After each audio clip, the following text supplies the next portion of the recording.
Hi, everyone. I'm Chris Quarto, and welcome back for another episode of the Adult Autism, a Spectrum of Uniqueness podcast. Imagine this.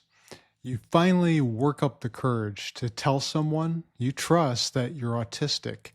You've practiced what you're going to say. You've gone over it in your head a dozen times. And when you finally say it, the other person smiles and says, "Well, you don't seem autistic to me." Now, they probably mean that as a compliment, but it probably doesn't feel like one to you. You might notice, I don't know, your chest or your jaw muscles tighten a little bit, or your heart starting to go thump thump thump thump. Working a little harder than it normally does, because this is how our bodies react when things happen to us that we're not expecting, or things don't go as we want them to. And maybe you're not sure how to respond to that comment. Are they saying they don't believe you?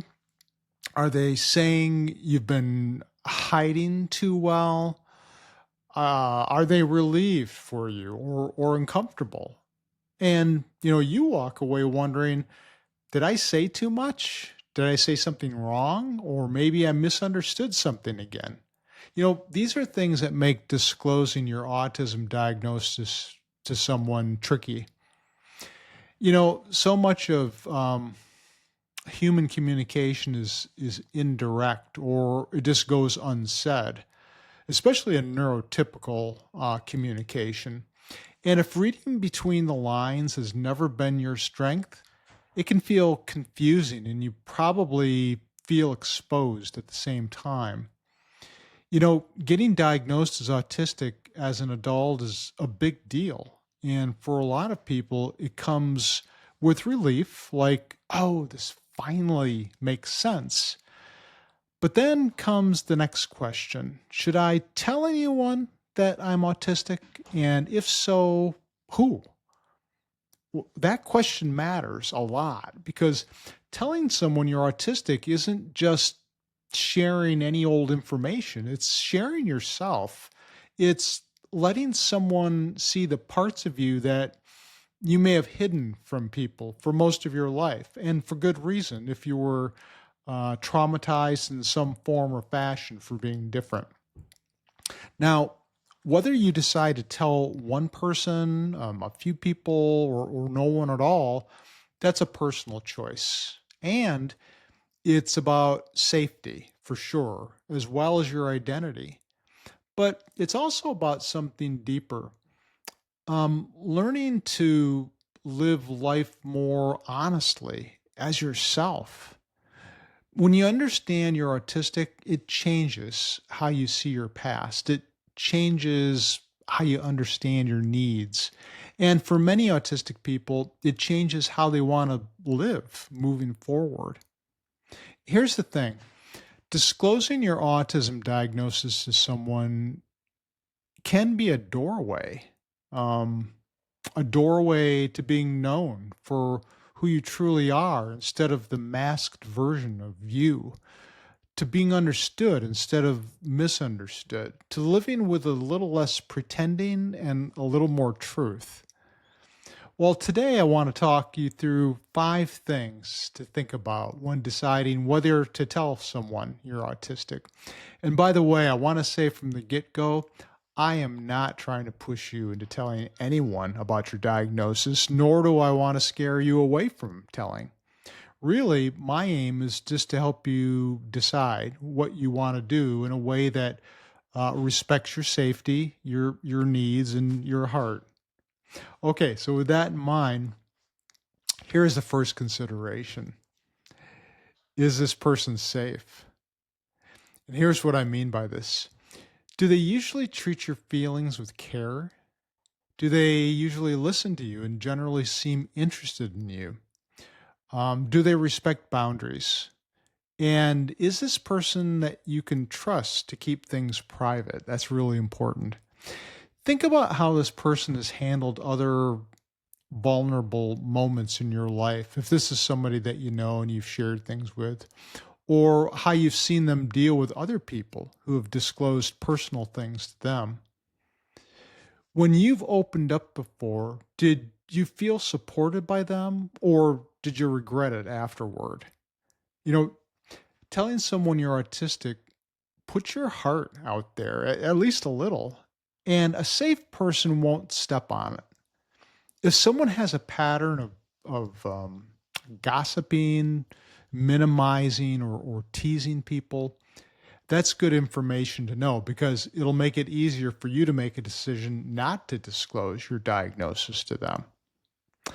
Here's the thing to remember: you don't owe unsafe people access to your inner world. Sometimes the bravest thing to do is not to speak about certain things.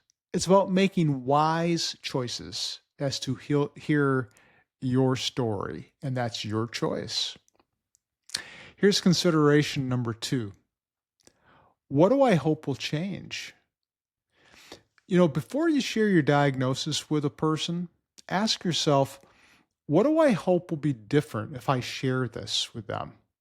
Maybe you want to feel understood. That's a good reason. Maybe you're tired of explaining yourself to people. Is it patience or support that you're looking for? Or perhaps you're just tired of keeping your identity a secret from people. All of that is totally legitimate. Now, having said this, here's the hard truth: people don't always respond the way we hope they will. Now, that doesn't mean telling them was a mistake if this is something that you did. It just means the other person may not be able to give you what you need. So get clear on why you want to share, not to talk yourself out of it, but to make sure you're doing it for you. Here's consideration number 3.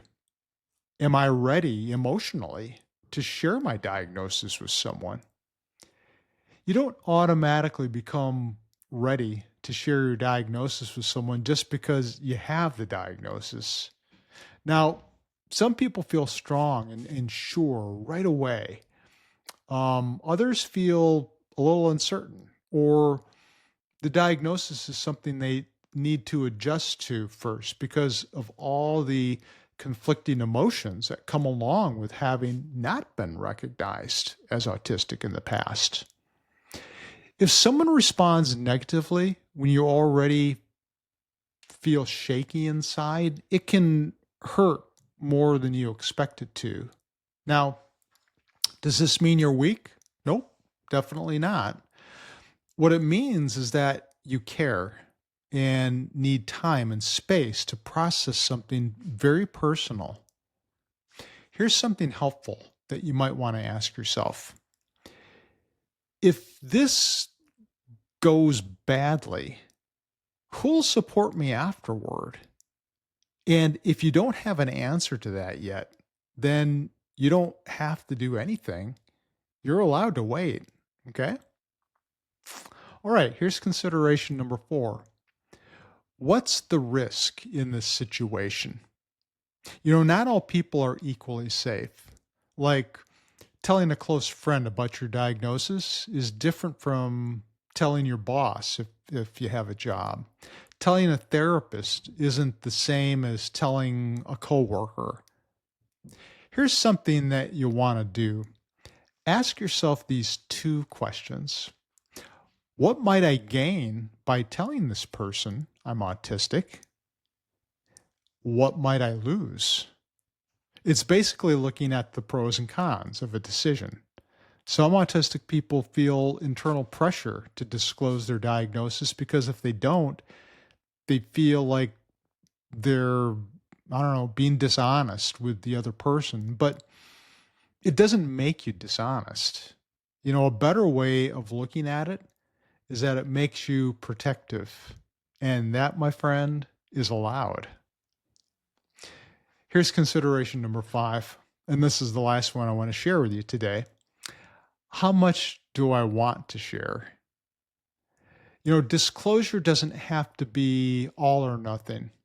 You can say, I don't know, I'm autistic, but I'm not ready to go into detail about anything quite yet. I hope that's okay with you. and then just stop.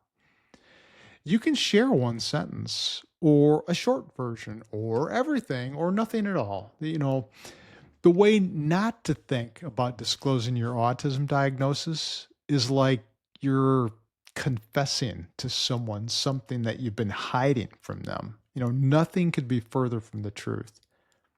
This is information that you own, and you're under no obligation to share anything with anyone if you choose not to.